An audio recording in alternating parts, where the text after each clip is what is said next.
Hello, I'm Tom and this is James, the founder of Humble Grape, and we're here at Humble Grape Fleet Street, and we wanted to tell you a little bit more about how we started as a company and also some of the things we're up to. So I thought a good place to start, James, was what was your motivation for starting Humble Grape? So it's 2009, I was working in the city, I was obsessed with wine and really wanted to get to know more about it, and I felt the best way to get to grips with wine and the wine industry was to set up a business.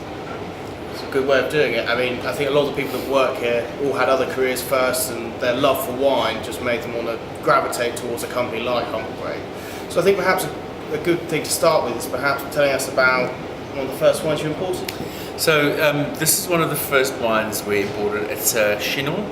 So the name is L'Ancestral because it goes back to the ancestry of this vineyard.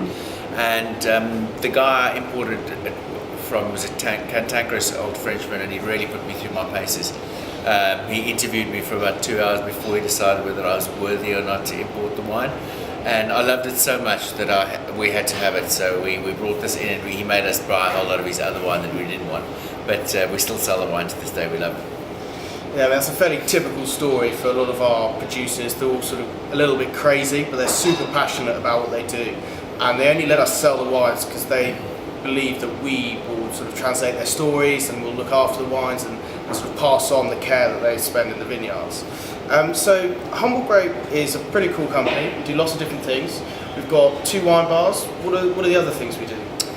So we have 2 wine bars, one in Battersea, one in Fleet Street in central London, and then we also have a wine club where we do subscription-based wine club deliveries for people. We also have an events business. We do a lot of wine tastings, either on-site or off-site, and we've just opened a wine school that's launching in January. Yeah, so I think the first one's on Saturday the 24th in the Battersea branch. That's right.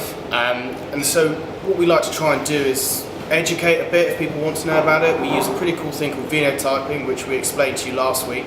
And it all sort of works together that we can sort of help you with all your wine needs. So if you can sort of summarise the Humble Grape ethos in like one sentence. So humble, organic, biodynamic, sustainable, small boutique kind of crafted wines. That's what we're all about. Yeah, exactly. And I think the one thing that we really want to avoid is actually a story that I think was quite key to you for starting Humble Grape, which is like the snobby, snooty wine professional, which is something that our whole sort of ethos and aim is to avoid that happening to anyone else. So perhaps do you want to tell us that story about the Chablis? Yeah, I was in a wine shop about 10 years ago and really getting into wine, and I needed a white for dinner, and I was talking to the guy in the wine shop, and I told him that I didn't like Chablis, but I didn't like Chardonnay, but I loved Chablis, and he bowled over laughing, and I felt really humiliated when he explained to me that that Chablis was from the same grape. So I decided that wasn't an optimal experience, and that would never happen in my wine bars. Yeah, so I guess that's it. That's what we try and do. We try and make wine accessible, try and democratise it for anyone that wants to sort of get involved with wine.